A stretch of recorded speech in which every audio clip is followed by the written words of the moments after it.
কিছু না জানি ইরানের প্রাকৃতিক গ্যাস ঘাঁটিতে হামলা করেছে ইসরায়েল। ট্রাম্প বললেন, বিন্দু বিসর্গ জানতাম না। আমেরিকাকে না জানিয়েই হামলা। ইসরায়েলের পদক্ষেপে চমক ইউনাইটেড স্টেটস। সাউথ পার্সে আগুন, ইরানে ইসরায়েলের হামলা নিয়ে তোলপাড় বিশ্ব। আমরা কিছুই জানতাম না, বড় দাবি ডোনাল্ড ট্রাম্পের। গ্যাস ঘাঁটি টার্গেট, জ্বালানি যুদ্ধের নতুন অধ্যায় শুরু। ইরানের পাল্টা হামলা কাতারের রাস লাফানে ক্ষেপণাস্ত্র। মিত্রদের মধ্যে ফাটল, ইসরায়েলের পদক্ষেপে প্রশ্নের মুখে আমেরিকা। পশ্চিম এশিয়ায় জ্বালানি যুদ্ধ, গ্যাস ঘাঁটি ঘিরে উত্তেজনা চরমে। দেখুন, পশ্চিম এশিয়ার ক্রমশ জটিল হয়ে উঠছে ভূরাজনৈতিক পরিস্থিতি। ইসরায়েল, ইরান এবং ইউনাইটেড স্টেটসের মধ্যে সংঘাত এখনও নতুন মাত্রা পেয়েছে। সাম্প্রতিক ঘটনাবলিতে স্পষ্ট, এই সংঘর্ষ শুধু সামরিক নয়, কূটনৈতিক টানাপোড়েনেও চরমে পৌঁছেছে।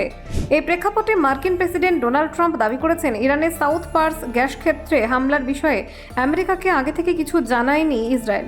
এই মন্তব্য আন্তর্জাতিক কূটনীতিতে নতুন প্রশ্নের জন্ম দিয়েছে। সাউথ পার্স গ্যাস ক্ষেত্র বিশ্বের অন্যতম বৃহৎ প্রাকৃতিক গ্যাস ভান্ডার।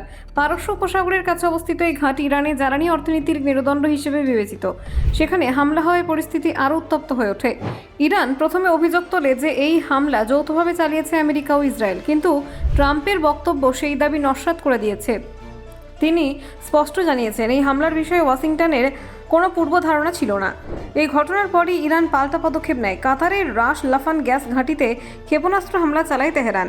এই এলাকা বিশ্বে এলএনজি উৎপাদনের অন্যতম প্রধান কেন্দ্র। ফলে এই হামলার আন্তর্জাতিক প্রভাবও বিশাল। রাস লাফানে হামলার ফলে গ্যাস অবকাঠামোর ক্ষয়ক্ষতির খবর সামনে এসেছে। যদিও সম্পূর্ণ ক্ষতির পরিমাণ এখনও স্পষ্ট নয়, তবু এই ঘটনা বৈশ্বিক জ্বালানি বাজারে অস্থিরতা তৈরি করেছে। ট্রাম্প তার বিবৃতিতে দাবি করেন, কাতারও এই সংঘর্ষে কোনোভাবে জড়িত ছিল না। এমনকি সম্ভাব্য হামলার বিষয়ে তাদের কোনো ধারণা ছিল না বলে জানিয়েছেন তিনি। মার্কিন প্রেসিডেন্টের মতে, পশ্চিম এশিয়ার উত্তেজনার জেরে ইসরায়েল রাগের বশে এই হামলা চালিয়েছে। তবে তিনি এটাও উল্লেখ করেছেন যে সাউথ পার্সের একটি ছোট্ট অংশই ক্ষতিগ্রস্ত হয়েছে। এরপর ট্রাম্প ইরানকে কড়া সতর্কবার্তা দেন। তিনি বলেন, যদি তেহরান আবার কাতারের গ্যাস স্থাপনায় হামলা চালায় তাহলে পরিস্থিতি সম্পূর্ণ ভিন্ন মোড় নেবে। তিনি আরও জানান, এই পরিস্থিতিতে আমেরিকা সরাসরি পদক্ষেপ নিতে বাধ্য হবে। ইসরায়েলের সমর্থন থাকুক বা না থাকুক, সাউথ পার্স গ্যাস ক্ষেত্রকে সম্পূর্ণ ধ্বংস করার মতো কঠোর পদক্ষেপ নেওয়া হতে পারে।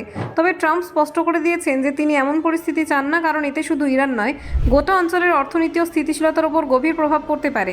বিশেষজ্ঞদের মতে, এই সংঘাতের কেন্দ্রে রয়েছে জ্বালানি সম্পদ এবং কৌশলগত আধিপত্য। গ্যাস এবং তেলের ঘাঁটি লক্ষ্য করে হামলা চালানোর মানে অর্থনৈতিক শক্তিকে সরাসরি আঘাত করা। বর্তমানে পরিস্থিতি খুবই সংবেদনশীল অবস্থায় রয়েছে।